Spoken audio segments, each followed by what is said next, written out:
Hello and welcome to CheckpointXP On-Campus, your #1 resource for collegiate esports. We talk a little bit about the pros as well, but this is the place to be for college esports and sometimes a little bit younger too. We're always getting the best assists from the guys out at the UNLV studio. That's Daniel Agbuya and Jacob Brothers. How you guys doing? How's it going, guys? I'm doing pretty good. That's right. So let's get right into it. The Compton Unified School District is getting a massive endowment from the San Diego Chargers to start and foster an esports tournament and career program. Now, this program is supposed to be around $25,000 that the Chargers are giving to the Compton School District, and they're going to be running an Overwatch tournament. One of the cool things about this is that not only is this going to be a competition, but it's also going to involve career advancement and career mentorship.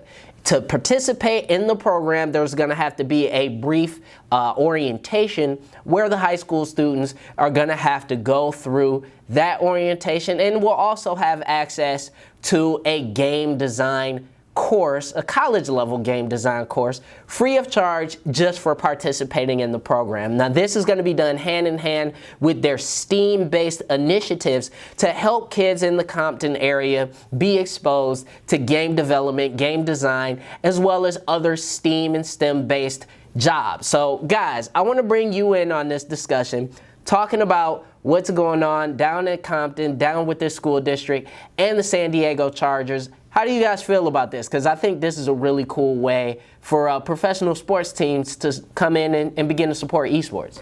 Honestly, I think this is a very noble cause. Encouraging STEAM skills, science, technology, engineering, arts, and math, it's something that it's really important to be instilled in these high school students. And the fact that we're doing this in Compton, the Compton School District, which has a reputation of, dropouts and stuff like that, the fact that they're encouraging kids to learn more through video games is just really well done, to me. And then the arts was recently added to this, right? Yes. Used to be STEM. Okay, cool. My immediate takeaway from this story is that LA teams are kind of the only teams that have really touched on esports. Like, as far as Overwatch League goes, from what I've noticed. Yeah. Because this is the Chargers' first outing, I believe, with esports, but the Dodgers have done stuff. The Rams are doing it. Done stuff. Yeah. And I think that LA is setting a really good example for what other big organizations should be doing. And because I know, when you have Philadelphia, you have a lot of big teams with owners or mutual owners of teams or teams of multiple leagues. Mm-hmm. The fact that they're not really crossing over is a little odd to me. Yeah. But it is cool to be involving, it's like a common theme from last week, involving even lower than college, high school esports.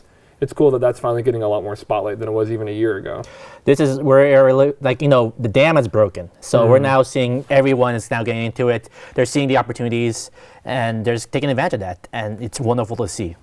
Yeah, I think so. So how do you guys feel about the inclusion of the free college game design course? Because I think that's a really interesting incentive for these kids, because of course you can set up a competition and you can set up teams and leagues and all that stuff, but this is a really interesting way to get them involved in the back end of game development to begin with. So how do you guys feel about that being included in this program? I think it's fantastic because all these kids I'm sure some of these kids are very excited to play the video games, but there's going to be those people I like video games, but I want to learn more about making them. And this is going to be the perfect opportunity to really see the behind the scenes of development. Well, I think interesting is the right word, because in years past, if you were doing game design, it was, you did coding. Yeah. Or you went through conventional avenues for game design. And now, especially in modern day when everyone's playing games regularly, getting interested by playing games is the more common interest path. And now you can use that interest to get into game development. So I think it's a different way of moving people into game design, and I think it's a more effective way to move people into game design as well. Definitely. Yeah, I too think it's really interesting and really cool, but we're going to move on from that and talk about a big tournament that just got underway this week. It is the Rocket League Collegiate, the Collegiate Rocket League. I don't know, that's some weird branding there.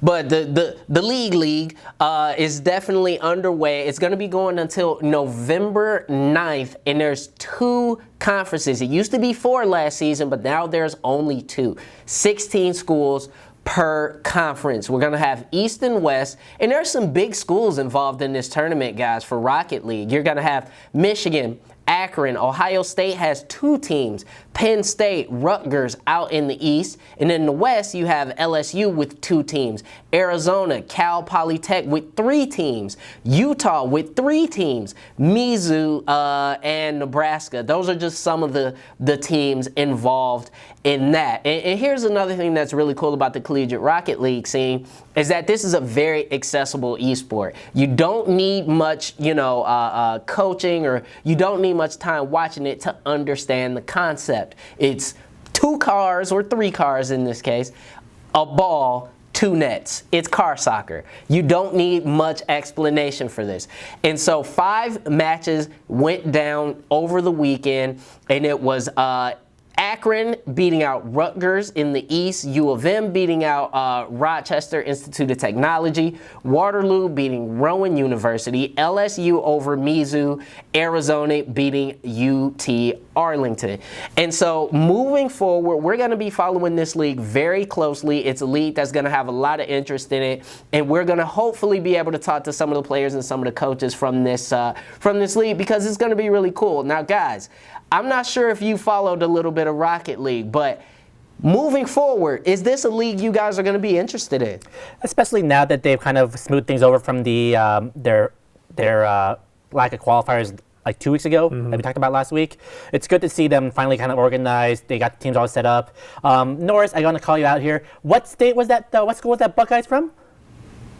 Listen, I'm not about to do this with you. I'm not about to do this. Yes, Ohio State has 2 teams. I believe but that's it's called because the they Ohio need to State? double their No way. chances. They need to double their chances to win. U of M only needs 1 team, all right? And they're going to go all the way. I support my team. U of M going all the way, baby. That's point blank period, man. We don't need multiple teams. I'm rooting for the Ohio State just to spite Norris. And my family's from Ohio, and you're way more aggressive about it than I am.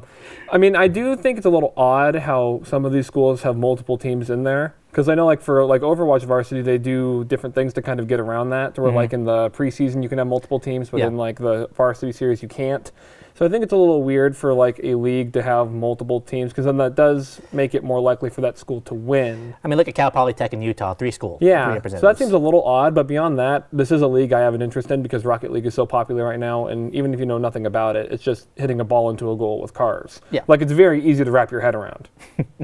Yeah, and here's the thing, is that can be a little odd, but it is not unprecedented in the world of esports. I mean, you've had, I believe it was Samsung who had 2 teams in Korean Overwatch at a certain point that were both performing very well. So it is not completely unheard of to have, Utah red and blue or Cal Polytech red and blue. It's not totally unheard of. And not just especially esports, as esports. Because if you look at college debate teams, it's very uncommon to see like multiple representatives for each school. I mean, it is, but, in terms of esports, it's not uncommon. And definitely as, we continue to see a lot of programs that maybe have chosen not to field Rocket League teams, which at this point, I don't see why you wouldn't. But every school is not going to have a Rocket League program, so I understand it. But I agree with the concept that I would like this to expand in the future, so we don't have to have multiple representative teams from certain schools. So moving on, University of California, Irvine, UCI, they have a scholarship coming out. Now, this is a PSA for everybody who doesn't know. You have till October 8th to apply for this scholarship. You could go in. It is a esports scholarship. They're going to have tryouts. They have 5 varsity spots, and they have 5 JV spots, okay? So if you guys are out there and you are in UCI and you want that scholarship or thinking about going to UCI, this is something you need to do. You need to be a part of this. You need to go and try out for that team, and really one of the best programs out there in the country. Now, guys, do we know what sports these are? Do we know what games they're going to be playing, or is this an open tryout or open call for any of their esports? Yeah, so this is going to be for their League of Legends team. Oh, okay. So how that works is when you apply, you let them know what role you like to play, who you like to main, and more about yourself. And if they like you, they'll invite you in for tryouts. They're going to happen all throughout October. and they'll be having their coaches watching. You'll be playing against other collegiate teams, and if they're fit, if they think you're a good fit for UCI, that's when they invite you for one of those 5 spots. Now, October 8th is going to be the time limit to apply, but they are going to be having tryouts, as Daniel said, all throughout the month. And just so we put it out there, that is going to be a $6,000 scholarship for a varsity spot, a $1,000 scholarship for a JV spot. Now, even though that may not sound like a lot, we all been to school. We all know, hey, $1,000 helps you pay for books, helps you pay for a lot of stuff going on, you know, when you're going to school. So don't shirk at the fact that it's a small amount. Try it out. And hey, who doesn't want to make $1,000 for just going out to play video games? But we are going to be back here with more from Checkpoint XP on campus. We're going to, of course, be talking about the Overwatch League Grand Finals, as well as what's going on in the Call of Duty Global League. So stick around with us. More coming from Checkpoint XP on campus.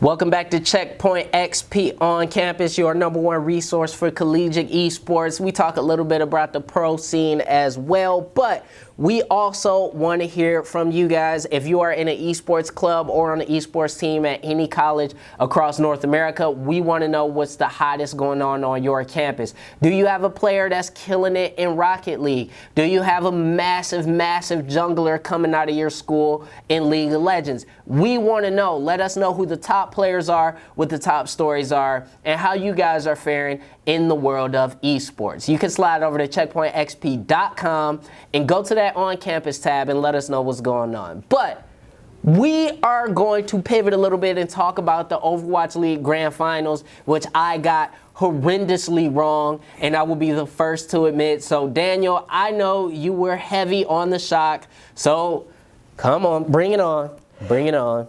I actually kind of feel a little bad, Norris, because I was being generous when I said shock in 5. I was not expecting a full-on sweep of the Vancouver Titans. I actually started to feel a little bad, for real. Yeah, I mean, I was traveling while the game was going on, so I was only able to catch the final game, and then I went back to see what happened after the fact.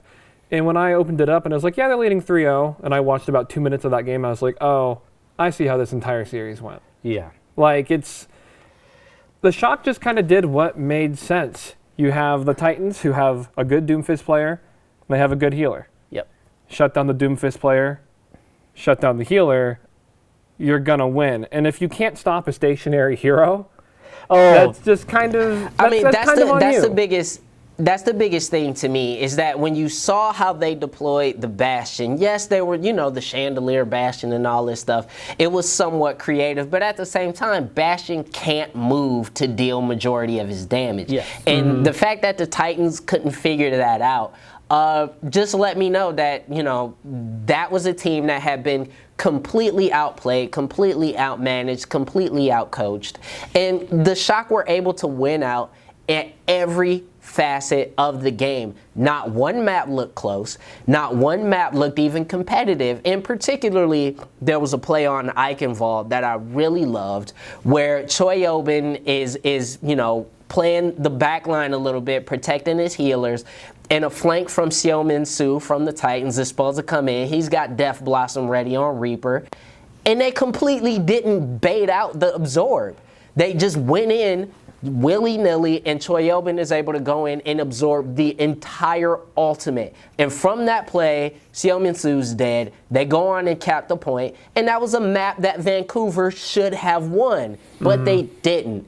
Why? Because they played impatiently, because they played like a team that just didn't want to lose, and the Shock played like a team that wanted to be champions. And I want to give credit where credit is due. Sinatra showed why he was the MVP this year.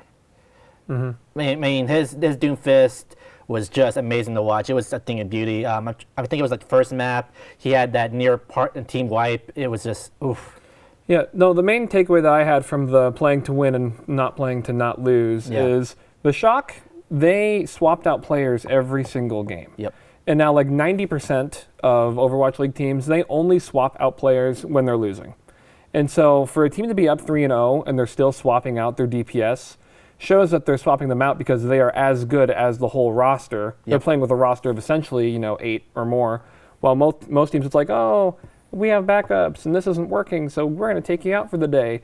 And so the fact that the Shock could consistently be like, oh, these players are built for these maps, so we're going to bring them out for these maps, and to constantly dominate, it just made it harder for the Titans to lock down a strategy as these players play differently. But it also shows that they have a roster that's capable. And the depth is what really, it was more of a flex, really. I think this Shock is not going to hold the standard for the rest of the Overwatch League, especially for next year as they start rebuilding.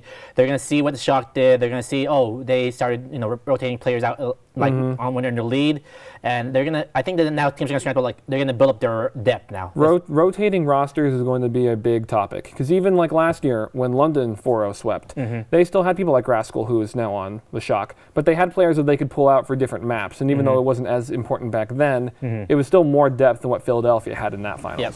Well, it's definitely going to be incredibly important when you have home and away and travel being brought in as a factor for the Overwatch League. Most definitely having a team you're able to swap in and out is going to be an incredible factor. But that's all for the Overwatch League Grand Finals. We want to hear more from you guys. Were you disappointed or were you completely lit that San Francisco was able to completely dominate the Vancouver Titans? Let us know, CheckpointXP.com or any of our social medias. That's CheckpointXP on Facebook and Twitter, Checkpoint_XP on Instagram. Now coming up, the big brain, Jacob Brothers, is going to let us know all about the Overwatch Varsity Series. So stick with us for more Checkpoint XP on Campus.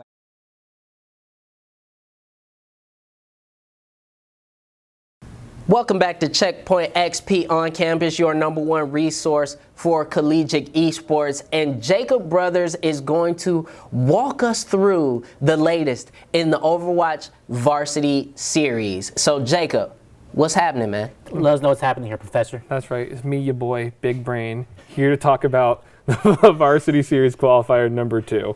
And so we're done with qualifiers now, and the two teams that come out on top was Rutgers and Winthrop. Okay.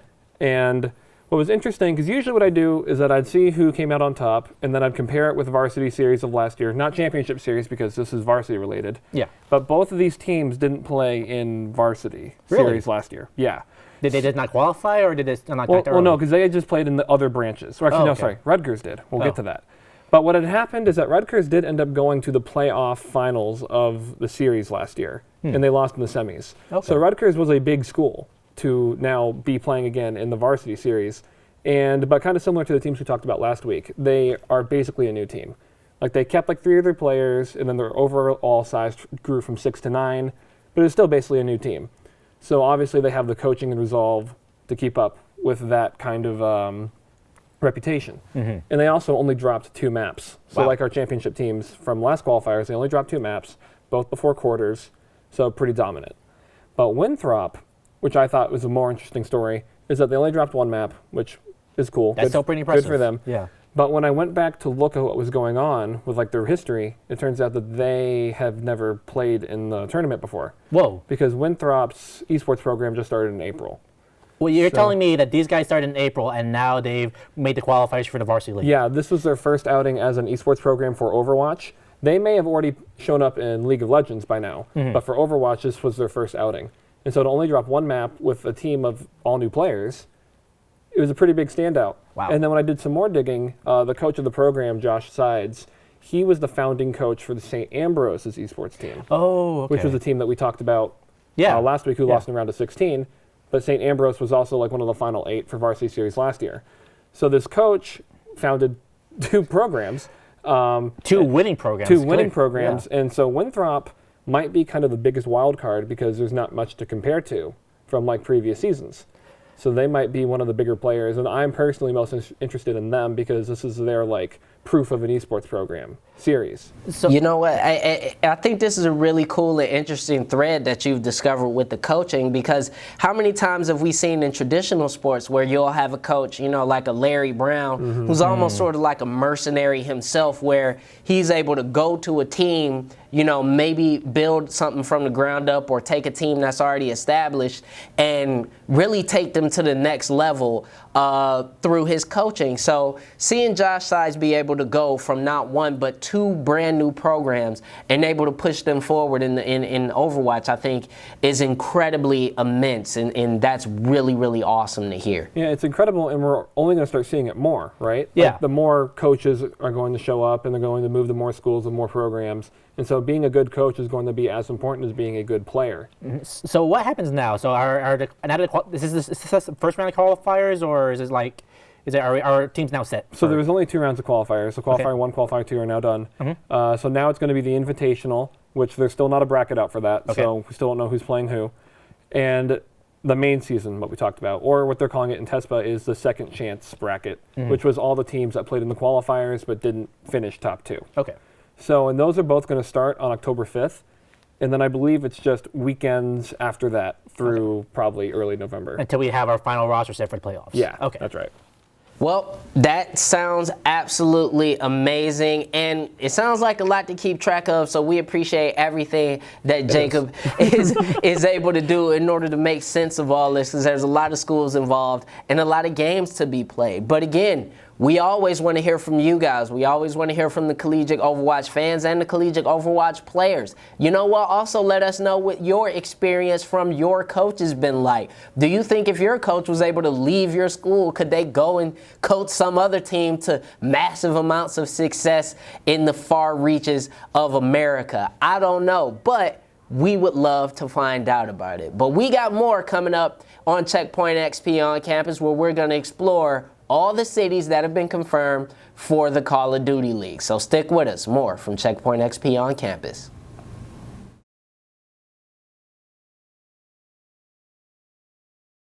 Welcome back to Checkpoint XP on campus, your #1 resource for collegiate esports. Don't forget to slide on over to our website, checkpointxp.com, where you can get all sorts of amazing swag. You can get shirts, you can get cups, you can get hats, all the wonderful stuff that you could use to make sure you let your friends and family know that you are part of the Checkpoint XP squad. But we're going to slide back over to the UNLV studios, where one of our managing editors, Kevin Kelly, and also the 100% expert on Call of Duty, is going to let us know what's going on with all the confirmed cities for the Call of Duty League. So, Kevin, welcome in. It's our Call of Duty captain, Kevin. Thanks for having me, guys. What's up?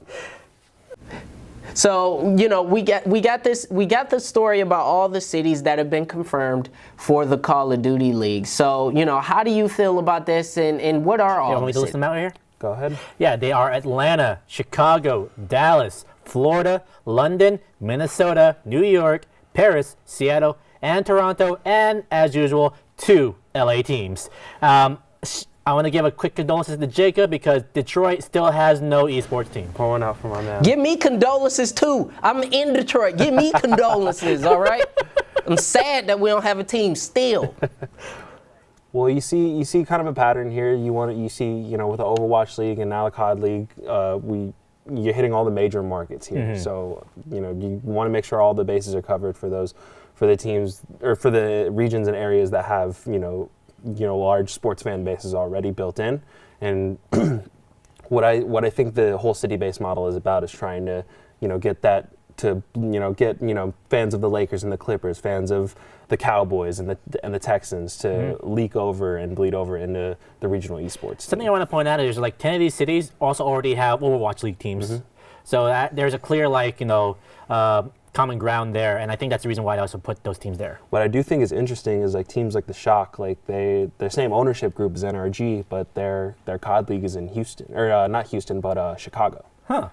So it's interesting to see what the you know how the breakup is. But I also wanted to kind of pose a question to you guys: is like, what is the viability of a city-based model in esports overall? Because, you know, I think me personally, I gravitate more towards these players, and I develop kind of my organic relationships and affinities for certain players strictly through who they are, how they play. It's not really any region-based thing like, you know, traditional sports. Well, as someone who's kind of new to the esports scene, I am all about the city-based esports, because it gives me something to connect to. Because, you know, as as we saw with the Shock, San Francisco boys, I'm from the Bay Area originally, so I immediately gravitated towards them and I supported them, and then I learned the players. So for me, especially for people who are now just getting into the esports, I think city-based stuff like that is more important.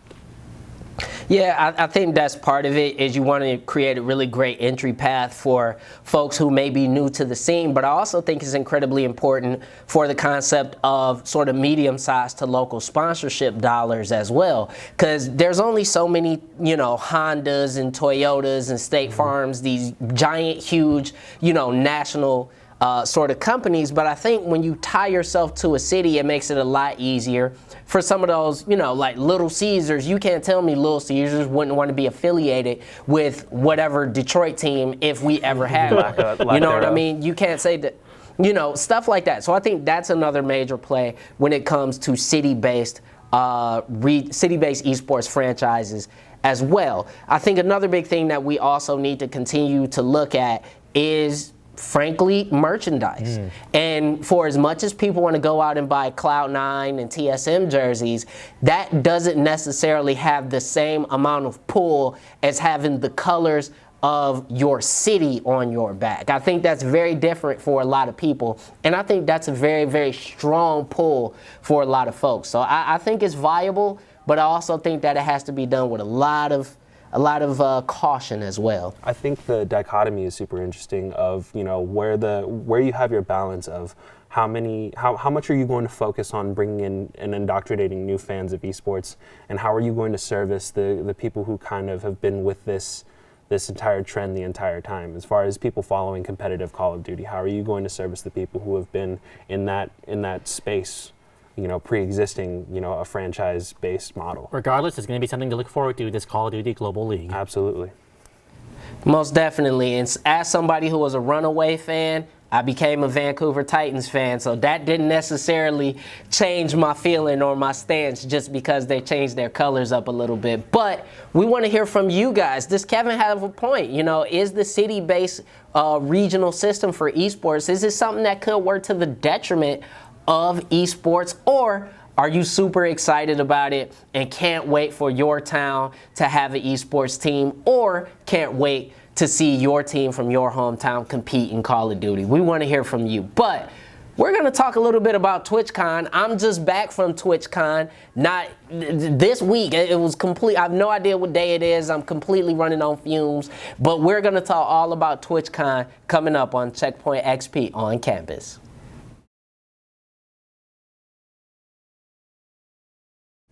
Hey, this is Norris Howard, your host for Checkpoint XP on Campus, bringing you this clip of the week. That's coming out of UT Arlington versus Arizona in Rocket League. This is an amazing dribble from Adverse. The backboard, close to the net. It's been difficult to defend. Oh, and Verse, what a move! And he gets a fourth. What a play! And this is where things start to look grim for Arizona. And Verse does the dirty to the Wildcats defense. I'm sorry, that was sick.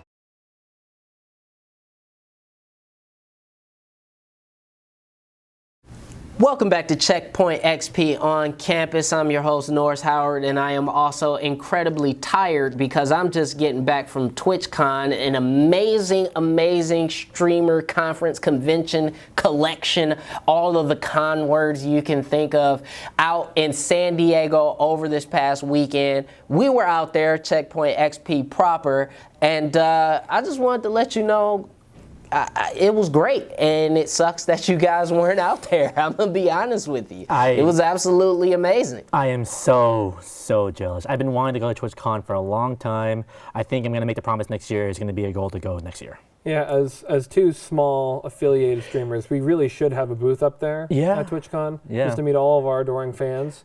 Especially by next year. Yeah, it's a shame that we haven't gone. Listen, if you got affiliate status, man, you definitely should go, because, I mean, the vast majority of the people that we saw there were community or affiliate. Mm-hmm. Partners were there, but it wasn't all partners. We were there in a media capacity, but it was a lot of folks there who weren't necessarily there as the biggest, best streamers. But there were a lot of opportunities to get your face in front of brands, to maybe create some really cool partnerships. And I'm gonna put this out there. I'm just be honest. The parties were slapping. The parties were great. I am jealous. The parties are the best part. You go for the parties. There's no other. If you're not going to the parties, don't go. Flat out. If you're not going to the parties, don't. I like that train of thought. I mean, it's true. Yeah. So with what would you say is like your biggest piece of advice for first-time goers with TwitchCon? So 3 pieces of advice. Number 1, hand sanitizer. I was gonna ask about that. Number 2, wash up every day. And number 3, definitely make sure that you eat and take like emergency. Cause like you don't want to come away with this whole thing with like con plague. So that's what I was I guess I could roll that. I guess I could roll that into one and just say like take care of yourself. That would be number 1. Number 2, be open. Be open to talking. Be open to working with folks. You're gonna be in a room with 50-50 split of people who are incredibly extroverted and people who are incredibly introverted. Be open to all of them. Be ready to talk to all of them. Be ready to collaborate. Be ready to have conversations. And most of all, be ready to have a lot of fun. Straight up. TwitchCon is a lot of freaking fun, man. So just be ready for all that. Those are the 2 biggest pieces of advices, that's not a word, of advice that I would have for folks. Did you meet any of your heroes while you were there? Any of your streamer heroes? I don't meet my heroes. That's that. I got a hard line. Never meet your heroes. First of all, don't have heroes. Second of all, never meet them. No. Second line is be your own hero. Human beings will fundamentally disappoint you. Okay. And you walk away from it having lost respect for somebody that you really loved. So wow, you don't meet your heroes. You just go in and you say hi to your heroes, and then you move on.